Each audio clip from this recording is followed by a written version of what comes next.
Approximation de la loi binomiale par la loi de Poisson. Une fiche de révision pour l'agrégation interne de mathématiques. Dans tout ce qui suit, n et k sont des entiers naturels non nuls, p est une probabilité comprise entre 0 et 1. Positionnons un peu le problème. Lorsqu'on additionne des lois de Bernoulli, de même probabilité p, indépendantes, leur somme suit une loi binomiale BNP.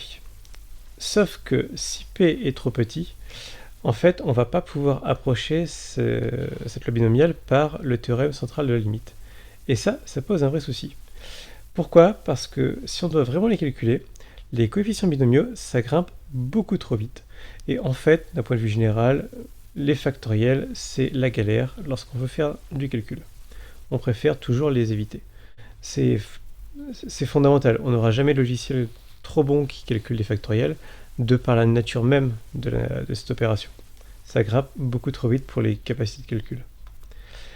On va quand même pour s'en sortir en oubliant le TLC et en approximant la loi binomiale par une loi de Poisson. Il faudra bien la choisir. Ce résultat, il est connu comme sous l'appellation loi des événements rares. Alors, comment ça fonctionne? On va commencer par se rappeler qu'un coefficient binomial, c'est simplement n fois n-1 fois n-2, comme ça, jusqu'à n-k plus 1 sur factoriel k. Ça fait des factoriels, on va éviter de faire ce calcul. Ceci étant, on peut prendre un équivalent pour n tendant à l'infini. N c'est n, n-1 c'est équivalent à n, n-2 c'est équivalent à n, et finalement, le coefficient binomial est équivalent à n puissance k sur factoriel k. Bon, ok, ça donne un ordre de grandeur. Appliquons cela à notre loi binomiale. On va se considérer une suite xn de variables aléatoires réelles qui suivent une loi binomiale de paramètres n et pn. Donc chaque variable aléatoire a sa propre probabilité. Le truc, c'est que une fois qu'on a formulé la loi de xn, on peut montrer que si n fois pn converge vers lambda supérieur strictement à 0, alors la suite des xn va converger en loi vers une loi de Poisson de paramètre lambda. Alors, pourquoi npn converge vers lambda? C'est assez simple en fait. On veut que pn converge vers 0, mais qu'il soit suffisamment fort, ou en fait suffisamment faible, pour réussir à compenser n, et que ça stabilise. En fait, on veut des probabilités qui deviennent très petites. Et on veut que lorsque nous approximerons notre loi binomiale, n fois pn soit en fait très petite. Voilà, c'est aussi bête que ça. Bon, alors, on y va pour la démonstration. Je prends l'expression de ma loi binomiale et je passe aux équivalents. Alors, le coefficient binomial, ça se remplace par n puissance k sur factoriel k. Bon, ok. On va faire un petit peu de ménage, puisque n puissance k fois pn puissance k, on peut le regrouper, et tout ça, ça va tendre vers lambda puissance k.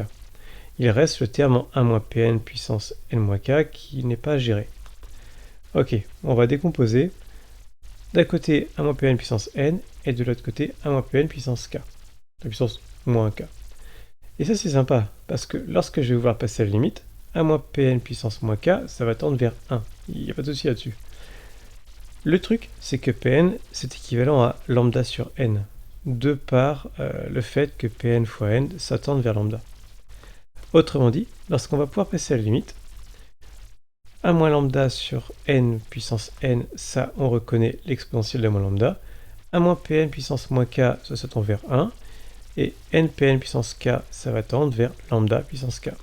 Et on a bien reconnu l'expression d'une loi de Poisson de paramètre lambda. Chouette.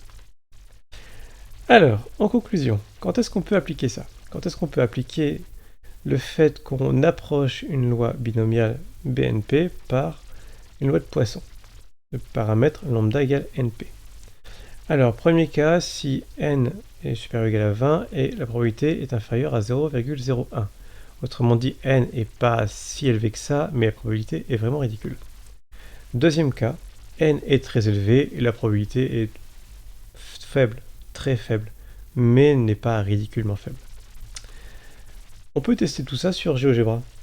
Alors, si on fait tourner la machine, premier cas, n égale 20, p égale 0,01. C'est le minimum. Alors, on voit en première ligne les valeurs de k, en deuxième ligne les valeurs du coefficient binomial, et en troisième ligne les valeurs de la loi de Poisson. Eh bien, on voit entre la deuxième ligne et la troisième ligne qu'il n'y a pas vraiment d'écart. On obtient 0 un petit peu plus tôt, voilà, mais sinon, entre 16,52 et 16,37, c'est quand même assez proche. Je précise, tout est donné en pourcentage, pour une question de lisibilité. Alors, cas numéro 2, si je prends n égale 100 et p égale 0,1. Et encore une fois, ça reste très proche. Je ne sais pas si vous arrivez trop à lire, mais on a un écart à chaque fois de, allez, en maximum 0,5%. Autrement dit, c'est ridicule. Et on peut bien approcher une loi binomiale par une loi de Poisson.